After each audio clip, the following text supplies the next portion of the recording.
Welcome to the APCDA podcast, episode 6. I'm your host, Ruchira Tripathi, and you're listening to Career Journeys. My co host, Felicity Brown, is here with me as well. Hi, Felicity. Hi, Ruchira. We all know 2024 is a year of international sports, and we just finished a very thrilling Olympics. And by the time this episode reaches you, we will be done with the Paralympics as well. And in keeping with the theme, our guest today is Daniel Lee. Daniel is a para athlete who's represented Malaysia in the Asian Paralympic Games. He is a TEDx speaker and quite a change maker. Daniel, we're so excited to have you with us today. Welcome to the show. Thank you so much, Ruchira, and nice to see you too, Felicity. We know that you are a para athlete, but other than that, could you tell us a little bit about the exciting work that you do? So I am a para athlete, as you mentioned. I'm a motivational speaker and I'm a social impact leader. I started a social enterprise called 360 All Ability, which has a vision of seeing a more inclusive world for people with disabilities. So I use different things such as sports, arts, music, and other mediums to have an avenue to promote the inclusion of people with disabilities within our societies. When you say inclusion for people with disabilities, what kind of work is your organization doing around that? So one of the things that I experienced as someone growing up with a disability is that the idea of the term out of sight, out of mind comes into play. And that when I was younger and I was in Kuala Lumpur, where I am, I just came to Kuala Lumpur to study in college. I don't really see people like me around. So I use a wheelchair. I was born with a condition called Osteogenesis Imperfecta, which is another word for brittle bones. And because of that, I've been breaking bones my whole life, mostly on my legs, but it affects my whole body. And because of that, I stopped walking at quite a young age and been using a wheelchair ever since. And I realized that there are not that many people in wheelchairs in shopping malls or in public whenever I went out. And I realized that one of the most important things to do to improve the inclusion of people with disabilities is to bring the community into public spaces, into sight, and for people to be able to see that, hey, we do exist. 16% of the world's population has some form of disability. And 16% doesn't sound like a lot. Imagine like a whole pizza, 16% probably, yeah, you can't really imagine that's a lot, but sometimes people don't really realize that 16% is 1 out of every 6 people. So if you just look around us, we don't really see that statistics being represented. So one of the many things that I do is to organize sporting events and other activities where people with disabilities are able to join us in a public space. And it's not just purely for people with disabilities. It is what we call an all-ability event where the focus is the inclusion of people with disabilities, but it does involve everyone of all types of abilities. Wonderful. Tell us a little bit about your childhood, Daniel. You grew up in Malaysia. What was your childhood like? I am one of 3 children. I'm the middle child. I have 2 sisters. I grew up in a place called Mentakap Pahang, which is a couple of hours from the capital city, Kuala Lumpur, where I am now. Like I said, I was born with Osteogenesis Imperfecta, or OI for short, and that means I break bones easily. So you imagine just seeing a child running around, learning how to walk, and they'll fall quite often. So every time I fell, there was a high risk of me breaking bones. My 2 sisters have the same condition. My father had the same condition. My grandfather had the same condition. So it runs in the family. Among my siblings, I am the only one in a wheelchair. My 2 sisters walk normally. They just have to watch out not to fall or have any kind of impact that might break their bones easily. And the reason why I'm the only one in the wheelchair, I always like to say that it's because I'm the living embodiment of the phrase, boys will be boys. So I, I tend to be more mischievous, be more active, even when I shouldn't. PE classes were quite tough as a kid in school, not because I was forced to participate, but rather I wanted to be a part of it, and my teachers in school would not allow it because I break bones easily. So it was tough because I would, every time there's PE, my classmates would change into their sports attire, they will run out to the field to play, and I have to stay in class and watch through the window, and that's like an hour a week.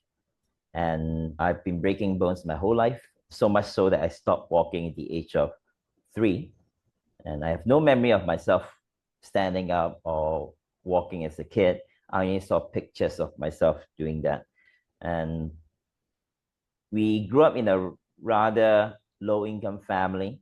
And so my mom had to be at home all the time because I break bones if I'm not being watched. My dad taught English tuition, mainly from home. So we struggled a bit financially. And because of that, we couldn't afford a wheelchair. So my mom had to carry me in her arms from the ages of 3 all the way to about 10. So imagine going to school and you have kids who could sometimes be quite mean, and you are carried into class by your mom like a baby. And that was until 10 years old. But when we could afford my first wheelchair at the age of 10, I felt a kind of freedom that I never felt before. Most people would see a wheelchair as a symbol of limitation, and they see someone in a wheelchair and feel sorry for them. For me, the wheelchair is a symbol of freedom because it allowed me to finally go where I wanted to go somewhat independently. So I love my wheelchair, and I grew up just be able to go to regular mainstream school. My parents always fought for me to do well in my education, and I did pretty okay. I went to college and majored in counseling and psychology. Yeah, I didn't really go out much as a kid because I never thought I could do anything physical. So when kids would go and play, I would be at home with a family. I would study, I would daydream, I would watch TV, all sorts of things. So never really got into sports as a kid until much later in life. So, as a child, what kind of interests did you have if you were mostly at home? How did you entertain yourself? I watch a lot of TV. So I think some people around me would comment that my English is pretty okay, and they say, "Do you speak English at home?" Not really. I spoke a mix of Cantonese and English mishmash together when I was a kid. But I watch a lot of American shows and TVs, and that sort of helped me build my vocabulary and things like that. I say I daydream a lot. So I would imagine scenarios as a kid because kids would imagine things and play, right? The difference is that I couldn't really physically imagine myself as a superhero and jump off a ledge or something, right? For me, I just imagine it. So a lot of daydreaming, playing with toys and figurines and Power Ranger toys and stuff like that. So yeah, I daydream a lot. I watch TV. Yeah, so keep yourself entertained. Right. You mentioned that you went on to do psychology. Tell us a little bit about your thoughts on the topic of career. When did you start thinking about it? Did you start thinking about it in high school? Was there some kind of a progression towards psychology? How did you ultimately decide essentially that that's what you want to get into? So about a couple of years before I finished high school, I started thinking about the potential of college or university, and I started thinking about what I would potentially like to do in the future. And although I didn't really have a clear idea, I knew I wanted to work with people instead of machines or computers or anything number related. So I didn't do well in math. I went to psychology thinking that I could avoid math, but it is not true because it is a research subject, so a lot of statistics and stuff like that. So oh man, I couldn't avoid it. But yeah, I knew I wanted to work with people, and so psychology was what I thought would be the best, because even when I come out from psychology, I could work in marketing, I could work in HR, I could work, as long as I'm working with people, even if the career is not psychology based, I could use the skills I learned. So it was around 2 years before I was graduating that I thought about the path, the career path, potential career path. And then, so did you ever do a job in the area of psychology? Or so what happened essentially after you finished your degree, or was it your diploma? The slight complicated aspect of it is that when in Malaysia, colleges don't give out degrees, so they have to twin and partner with a university. And typically for my program, it was a university in the UK. So I did 4 years of counseling and psychology. So I got a diploma and an advanced diploma. But an advanced diploma is in some countries pretty much equal to a degree. Yeah. Because we study the same amount of time, we do our research paper. But because of accreditation, they couldn't give out a degree. So I had to go to UK for 3 months if I wanted a degree. And it was around that time where I decided that was not what I needed. So I actually, right now, I have an advanced diploma, which is equivalent to a degree, but in Malaysia, it's not really recognized as a degree. I was also offered an opportunity to skip that UK degree program and go straight into a master's from my advanced diploma. But I wasn't planning to go into a professional career in psychology. So I knew I didn't need that and come back with a 5-figure student debt. Okay. So after you completed your advanced diploma, did you actively enter into some kind of a job, or did you directly transition into a different kind of a career? I knew on my first week in college that I would not want to be a professional psychologist or counselor. I knew that a life as a professional therapist or psychologist is probably what I may not want to do. It's not something I want to do. And so even while I was in college, I was preparing and thinking about what I want to do after college. And especially when I did not want to pursue the 3 months degree program in the UK. So what could I do? And really, that was when the idea of being a motivational speaker came into play. And I thought about, if I don't have an official degree certification, what I still need a portfolio of sorts, depending on the career. And as a motivational speaker, if I don't have a degree, then what do I do? And that's also when the idea of sports came to mind. But right after college, I actually started a couple of things at the same time. I started a journey to become a motivational speaker. So that's when I started looking for opportunities to speak. But my first job right after college is with a nonprofit organization that uses runs as a way to impact and inspire the community. So we organize runs to empower people to start thinking about Malaysia and making a difference in Malaysia. And also we raise funds from the funds to support underprivileged families. I see. So you did that for some time? Yes. I did that for around almost 3 years before I decided that on top of just speaking and inspiring people, I wanted to play a direct role in nurturing leaders.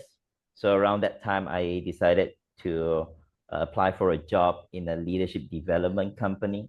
And from there, for a couple of years, I was with them, mainly with the job role of organizing leadership camps and empowering youth to become leaders. Why do you think that is something that's so attractive for you, which is to develop the leadership skills or abilities in youth? So when I was younger in school, I never held any leadership roles, never thought I could be a leader or hold any position of authority. In fact, when I was around, I would like to say around 10 or 11, I actually approached my teacher in school and I asked if I could become a school prefect, because in Malaysia, the prefects will have a different uniform. So it's pretty cool. And I asked him, hey, do you think I could become a school prefect? And he said, okay, it's not probably not the best for you just because prefects have to go everywhere. And so you being in a wheelchair is pretty tough. So I asked, how about a librarian, which also had a different uniform? And he said, no, the library is upstairs. And then I asked him, how about a class monitor? And he just got so fed up with me. And he said, no, I don't think leadership roles are made for people like you. So my teacher actually said that. And so I never believed in myself enough until I got to college. I joined a club. I joined the Christian Fellowship while I was in college. And from there, the president of the Christian Fellowship Association, the CF, basically saw potential in me and nurtured me as a leader and gave me my first role as a leader in the form of a facilitator in a discussion group. And it took her 1 month to convince me to even take on that role. And I saw the impact a mentor and a person who believes in you have in your life. And that has always stayed in my heart. And when I became a motivational speaker, I wanted to inspire change and inspire people to pursue their dreams and their potential in life.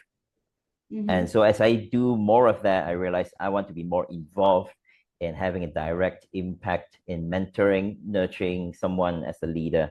And that was really the idea that stuck with me. The impact a mentor has in someone's life, especially when they're young, and how you could potentially change the person's life by just empowering them to fulfill their potential.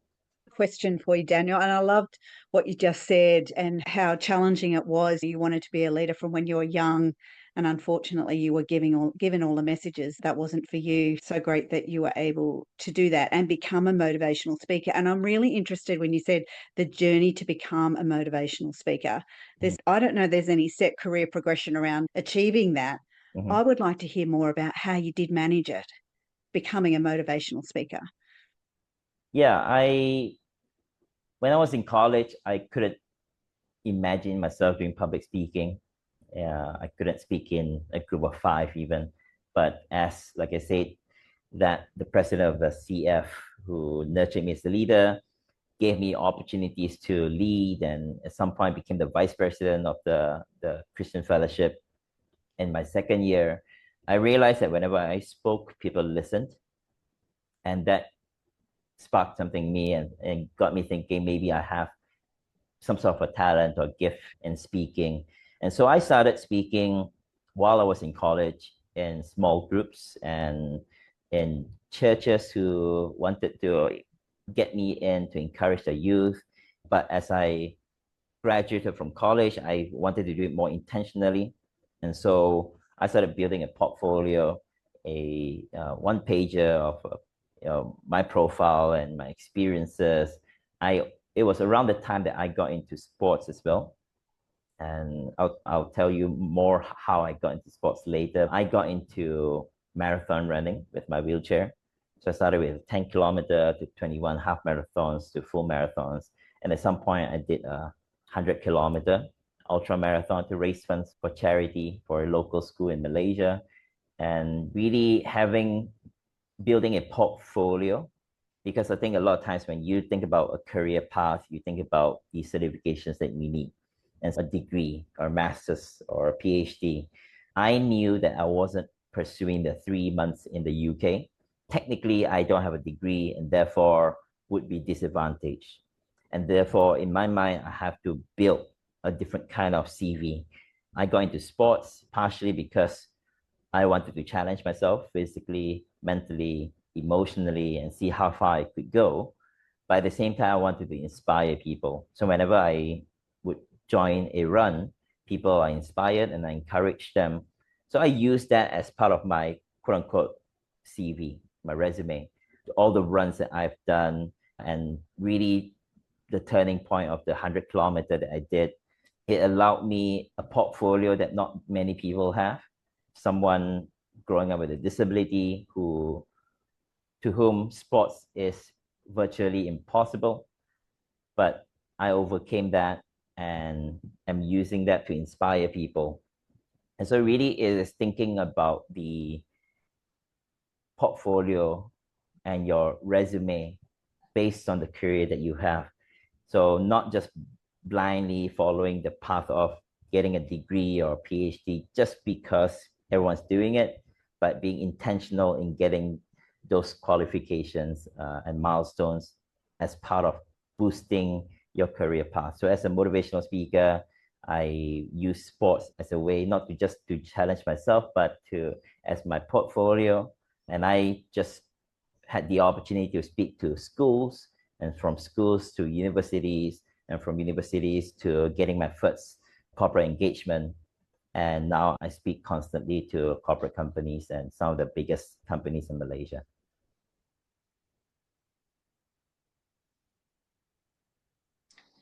It's interesting you talk about portfolio because actually in career speak, there is a term called portfolio career, and where you have many skills and interests and you're able to monetize them in a way that suits your lifestyle. That's how we define it. But so that's what you have going on right now. You have what a lot of people call a portfolio career. But when you completed your when you had completed your diploma, did you at that point think that this is the kind of career you wanted?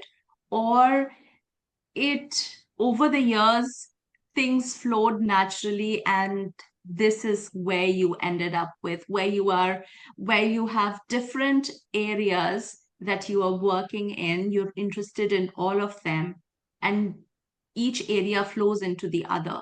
So how did you think about getting to the portfolio career that you have right now? I think I never intentionally tried to approach it that way, right? I knew since I was young, I just have different interests. I like being a jack of all trades and hopefully master of some. And I tend to get bored very easily when I do one thing. So I used to jump from things to things. And I tend to be quite good at what I do if I'm interested in it. As I was graduating and thinking about a career path, I think the approach is looking at a purpose instead of what I want to do. Looking at the why rather than the what. And I don't know who taught me that, but somehow I thought of it that way. I wasn't specifically thinking about what job I would have, but rather how can I actually make a difference in the world? And the why and the purpose was there. And that got me into motivational speaking, sports. And my first job while I was still doing motivational speaking and sports was with a nonprofit. And that was simply because I saw the kind of impact I could make through that organization by inspiring people to run and to raise funds through their runs to impact local communities in Malaysia. And even then, after that organization, where I went to a leadership development company and decided to be more involved in nurturing leaders, that was also very purpose and vision based. It wasn't so much a career progression as I was trying to see it. I wasn't thinking about what should I do now, what can I do next and all, but rather what is it that I want to achieve and the kind of impact I want to make. And because of the impact I want to make and the kind of personality I have in just being interested in different things, it got me into different areas in life. And most recently, starting my own social enterprise to be able to not just sustain it as a business, but to have an actual impact within the community in Malaysia, especially with the community of people with disabilities. And so that is a rather new venture and new milestone in my path. And that wasn't because of the idea of, okay, you've done everything in this area, so it's time for you to start your own company. So it wasn't that way. It was more, okay, I've made impact in these areas and I want to continue to make a greater impact within the communities with people with disabilities. So what do I need to do that? And the more I saw it, the more I realized I needed a company and a business that can actually have that kind of influence and impact in Malaysia. And so even though I hated the idea of starting my own company, yeah, I do a lot of things that are quite entrepreneurial, but sometimes I don't see myself as an entrepreneur. So I never wanted to touch the idea of starting my own business. But because of the impact I want to make, I decided this is the step that I need to take to actually progress. I'm really interested in all those things you just said, Daniel, and I'm reflecting and I'm thinking back to my parents' time. You had one career for life back then. And then in my generation, often we worked to get financially secure. And then later in our careers, we're able to follow our meaning and purpose and perhaps hopefully leave a legacy. But within you, this is something that the purpose-driven meaning side has really driven you. Sounds like actually since pretty young. So I want to go back thinking about what that teacher told you that turned you away, you thought, from leadership that wasn't possible. What's inside you that drives you like this to go and achieve all of these things and inspire people and make a difference? I think my parents played a big role, especially my dad. I lost my dad to a heart attack when I was 14, but before he passed on, I think he did quite a good job in laying down the foundations of who I am today in terms of my character and my principal beliefs. And my father had always pushed me to grow and to push beyond my limitations. And for example, it's pretty typical for an Asian household to just push your kids to get straight A's, right? For me, my dad was different. For example, I wasn't good with math or history. And so I would get, let's say, a C or a B. History is just barely passing. And my dad would try to push me from a C to a B and constantly trying to push me to challenge myself. But for example, in subjects like English, where I would score highest in class most of the time, then he expects a certain level of standard. So I would, for example, score typically 92 to 96 points out of 100 in my English exams. And one day I got an 86, 84, 86, and still highest in class. But my dad asked, what's wrong? I said, nothing's wrong. I'm like the highest in class still. He said, yes, I know, but it's not your standard. So 84, 86 was not your standard in English. But math is like 65. So he would try to get me to push me to 70, 75, and 80. And so just really having an early role model of pursuing your potential, not allowing circumstances to dictate your outcome in life. So my dad would instill in me the idea that I may be different, but you still have the potential to succeed. You just have to work harder in certain areas or do it differently. So he knew that I wouldn't be able to do manual or hard labor. I couldn't even do things like being a server in a restaurant. So he has always shared with me how important education is. And if you don't focus on education, then you have to struggle in life like we did, he said, because he dropped out from school in what we call Form 3, which is like high school, middle school. So 3 years into secondary school. And the reason why he dropped out was because, like me, he couldn't walk and he didn't have a wheelchair at that time.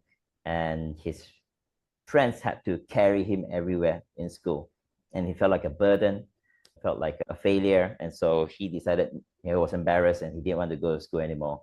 And my grandfather allowed that because they came from a time of where for an Asian family or a Chinese family, it is pretty embarrassing to have a child with a disability. So when my dad said, I don't want to go to school anymore, he said, okay, good. And so my dad struggled because he didn't complete school. He taught himself English, bought books and all those, and started teaching tuition. And so we struggled a little bit and said, hey, if you don't want a hard life like us, do study hard. And so for me, having role models early on in life in the form of my parents and understanding, seeing the impact a mentor have in my life, all those things got me thinking about the things that I want to achieve in the form of the legacy I want to leave behind. So like you say, it is true. Our parents' generation, our grandparents' generation always approach it from the point of view of let's work really hard so that we can have a decent life or survive. And when I have done enough later on in life, we'll try to make a difference and leave a legacy. So I believe they came from a different generation, and I am very privileged to be in this generation where I don't have to constantly think about what can I do to survive. Of course, there are things like that still today, but we come from a time where right now you could basically make an income in any areas as long as you have the right strategies. No one would think 30 years ago that you could just make silly videos online and be a millionaire. But I'm now in a generation where as long as I have the right strategy and I work hard, I'm able to sustain a living and actually probably thrive in any areas that I am interested in. So I don't believe that I need to segregate that, at least for me. I think a lot of people still believe in working hard, earning income. When you do well in life, then later on, try to leave a legacy. But for me, I know that life is uncertain. I'm not saying this in a negative way, but we could die anytime. And I have 3 close friends. 2 of them I've outlived. So 2 of my friends has passed away in their 30s, early 30s. And so I've already outlived 2 of my closest friends. But one of them was my strength and conditioning coach. I did boxing for a while as well, just for fun with brittle bones. Greatest idea in the world. But but he coached me in boxing. He started me off when I was pursuing the Paralympics as an athlete. And he started me off teaching me how to train a gym. And so his name was Chris. And he had such a profound impact in the lives of his students that when he passed away, I saw many people coming to his funeral. And actually, a lot of people couldn't come because it was COVID, but it was an online wake service kind of thing. And people talked about the impact that he had in their lives, in empowering them to be more confident, to try out things they never tried before. And I knew that I cannot live thinking that for sure I will live up to we're 60 to 70 to 80 years old, which is a good thing to have. But I live my life thinking that I could one day not be here anytime. And so what can I do to actually leave an impact while I'm still here, so I don't have to wait till I'm retired before I try to make a difference. Tell us a little bit, Daniel, about how sports entered your life. Why did you decide to get into Paralympics and do the ultra marathons that you were talking about earlier? Like I said, I've always been an active child. I always liked the idea of being an athlete, even though to me at that point in time, I couldn't see how that was possible. So I gave up on that. It was around the end of 2011. It was almost Christmas time. A local church group in KL were engaged with my Christian fellowship in college quite often that time. And it was around Christmas time, and they have this project where they would want to bless someone within their community for Christmas. They saw that my wheelchair was pretty beaten up. I was using my wheelchair for all sorts of things, and I was rough with it. I was speeding on the tar road and drifting with it and things like that. And so it was pretty beaten up, and they decided that they wanted to bless me with a new wheelchair, and they got me an active or a sports wheelchair. With that wheelchair, I thought the possibility of joining runs and marathons as now possible, because I've always wanted to challenge myself, see how far I could go physically, mentally, emotionally, and I like the challenge. I also believe that there are plenty of things that we could learn from sports, for example, in marathon running, that can be applied to life. And so for me, it was that personal challenge. And then I got into my first run, did my first 10K in an hour, 4 minutes. The moment I stopped, everything spun around me and I had cramps all over my body. So I decided I want to do better. The next round, I did my 10 kilometer. I finished it in 45 minutes. And from there, really, I saw the potential I had in sports. So specifically wheelchair racing. And I asked around and see if there's any opportunity for me to join a team. And I had the same answer everywhere. They said, no one's doing wheelchair racing, choose a different sport.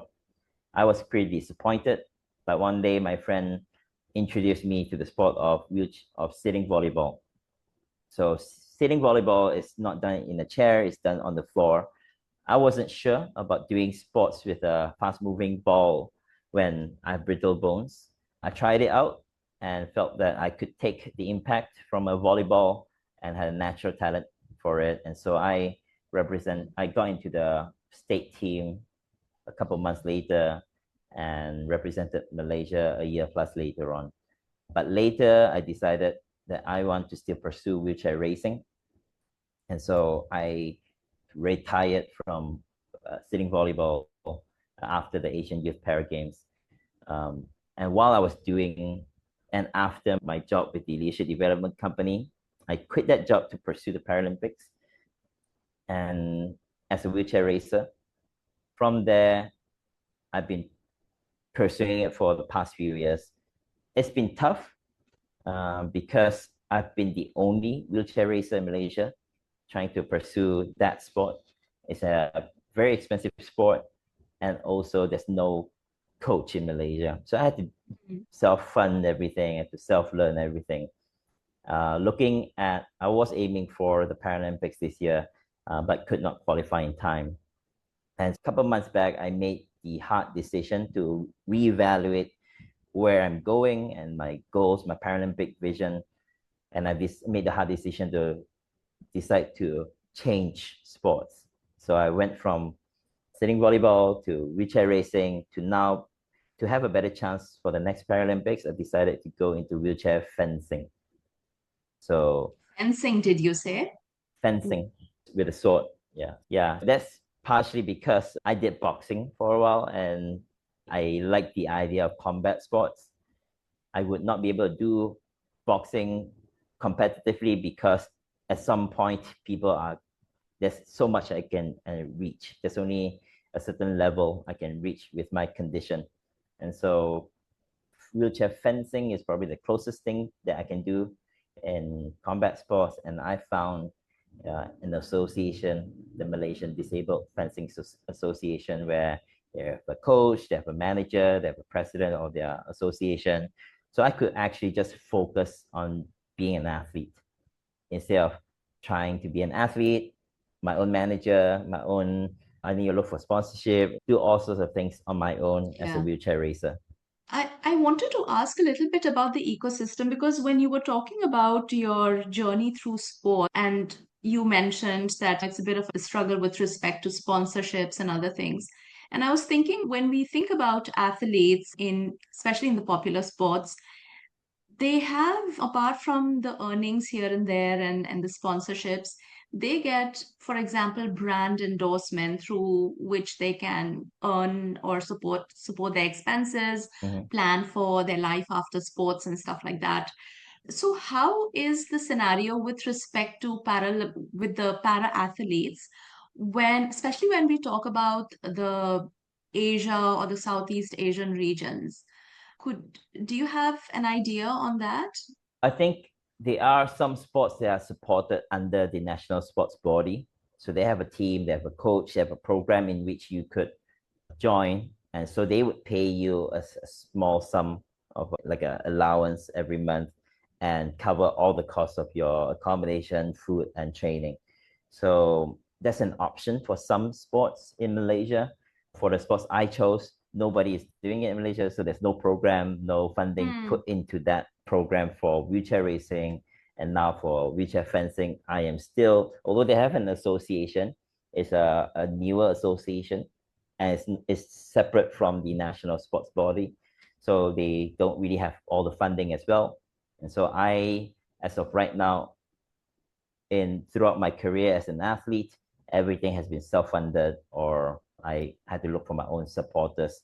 And if I'm not a well-known athlete who has already an accolade of achievements, it will be quite hard to get branding deals that would pay you well and things like that. So I had to rely on things such as crowdfunding if I have a certain milestone or set goal.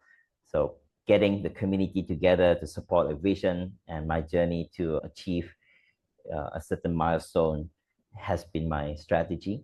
So yeah, there are some programs in Malaysia for certain sports that is established, but not for all sports. Okay. And that's with respect to just Malaysia. Yeah, I can't really speak for other countries, but I've spoken to some athletes in Singapore, and even they had for certain sports like wheelchair racing at some point they had some challenges as well because it wasn't a popular sport. So yeah, I don't know what the situation is right now, but I believe it's just different in different countries. I see. Okay. So what's next for you, Daniel? So a couple of things. The main thing being the 360 all ability social enterprise that I just started. We are pretty new still, and I'm just looking at how we can grow in our impact and influence in Malaysia when it comes to improving conversations about inclusion of people with disabilities within our community. So there are a lot of things to tackle, basic things such as accessibility and the presence of people with disabilities in public. And I've also had companies approaching me about job opportunities and improving that for people with disabilities. And that is like a whole area of challenges that is totally different. Yeah, so I'm looking into really how can I be more impactful through 360 all of in Malaysia. And my next big goal is also as a new athlete in wheelchair fencing, I have 4 years to prepare for the next Paralympics. So my next goal would be the LA 2028 Paralympic Games in that new sport of wheelchair fencing. Wow, that sounds exciting. Yeah, it is. I I'm have a looking forward to question. it, and it'll be a uphill battle. But yeah. Yeah, I note that you tend to take the road less traveled, which is more challenging, but you clearly have a lot of self-belief. I would like to ask you a question about thinking back on everything you've done so far in your life. You've got some great goals ahead of you too, but to date, what are you most proud? I can't pinpoint anything particular, but I think the 100-kilometer ultra marathon that I did was a highlight, not because of it being a 100-kilometer ultra marathon, but I think I can't really pinpoint anything in particular. But if I were to think from just the top of my head, the 100-kilometer ultra marathon is probably a highlight in what I'm really proud of, not because it was 100 kilometers, but rather it was the effort put together by different people to come together for a cause. And that time we were raising funds for a local school in Malaysia called the Dignity for Children Foundation, and really having hundreds of people coming together running. It was my two friends and I doing 100 kilometers, but we also got 200 plus people to join at different points of the run. So some of them would run 10, 20, 40 kilometers to support us. And we raised around, in Malaysian ringgit, about 160,000 ringgit. It's roughly around maybe 40,000 USD. And that was something that I felt proud of, because we were able to come together as a community to see the power of combined efforts. And when we have a vision and a goal to make a difference, we can actually make a real change. And so we raised those funds to support the education of a group of children, a certain set number of students for that year. And yeah, I think it has always been a very memorable part of my journey, because number one, I never thought I could do 100 kilometers. Number two, really just seeing different people coming together to go the extra mile for somebody. And it has left a real lasting impression on what we could do. We're out of time now. So, in closing, Daniel, is there any wisdom that you would want to share with young people? Things that you wish you had known as a young person when it comes to finding your purpose? I think we need to look for a purpose bigger than just ourselves, and to look beyond just ourselves and think about the kind of impact we want to make in the world around us, and not be too pressured by what you need to do, but more why you want to do what you do. And so find that bigger purpose and take small steps toward it, and not be rushed just because people around you are seemingly moving faster or slower in life. So have a purpose bigger than yourself and work towards that, and being patient, knowing that you are not going to get there on day one. So take baby steps to get there. Felicity, any closing comments from you? No, I just think that those words are really inspirational. And often we are in such a rush these days and want instant gratification. So not just the purpose beyond yourself and bigger than yourself, but just taking those small steps, and I guess having some self-belief and working with others to achieve what you want to achieve. Be a bit patient there. I think it's a really great message. I want to thank you so much for sharing all of that with us today. Over to you, Thank Rashia. you. Thank you, Daniel. Thank you so much. Thank you so much for having me. It's been a wonderful time chatting with you both, and I hope it inspires some people who's listening to this. Yes, and we will look forward to more information, and the work that you're doing on 360 All Ability, your organization, the new organization that you're planning to set up and extend throughout Southeast Asia and other countries. I wish you all the best with qualifications for 2028 Paralympics. Yes. In Thank you so wheelchair much. fencing. I'll be do watching my best. out for you. Thank you.